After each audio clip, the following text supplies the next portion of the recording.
verbs. Non-finite verbs are further divided into the infinitive, gerunds, the participle. The difference between finite and non-finite verbs are: a finite verb must agree with the person, number, subject and tense. If the tense of the sentence changes, then the form of the finite verb also changes. The non-finite, on the other hand, is not limited by person, number, subject and tense. Finite means bound. A finite verb gives meaning to a sentence. It makes a sentence complete. Look at these sentences. They play football.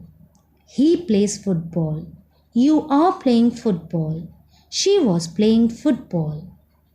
The verb usually changes its form as per the person and number of the subject in a sentence. So when the verb in the sentence indicates the tense and changes according to the subject, it is known as the finite verb since it has a subject. Verbs used in all tenses are finite.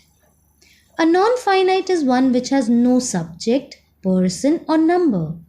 It is not bound by person, tense or number of the subject. Read these sentences. They like to play football. He likes to play football. She is playing football. He was playing football. The verb play doesn't have any subject. The verb play isn't limited by number, person of the subject. It isn't limited by the tense of the subject. Non-finite cannot make a sentence complete and needs help of one finite verb to complete its meaning. Infinitives, gerunds, and participles are non-finite verbs. Types of non-finite verbs. There are three kinds of non-finite verbs: the infinitive, gerunds, the participle. The infinitives is a non-finite verb. It is generally preceded by to. Is a verb that is used like a noun, adjective or adverb. For example, he refuses to accept our help. They want to read a book. Gerund is the ing form of the verb which is used as a noun. It is also called as verbal noun. For example, running is a good way to be fit. He seemed to be interested in fighting. I like reading books.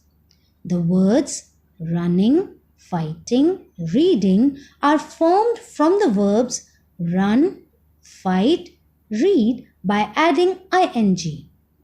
They are therefore like verbs. They also do the work of nouns. Hence, a gerund is a verbal noun which does the work of a verb and of a noun. A participle is that form of the verb which has characteristics of an adjective and a verb. A participle does the function partly of a verb and partly of an adjective. Participles are of three types: present participles, past participles, the perfect participles. Present participles are formed by adding ing.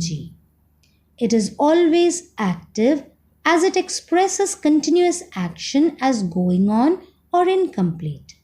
For example, we met a girl carrying a basket of flowers.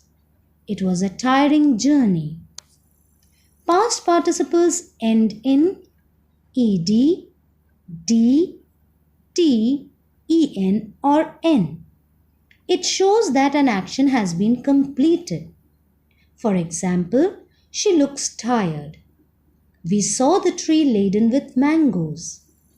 The perfect participles are formed by adding having or having been before the participle form of the verb. For example, having finished my work, I went to the market.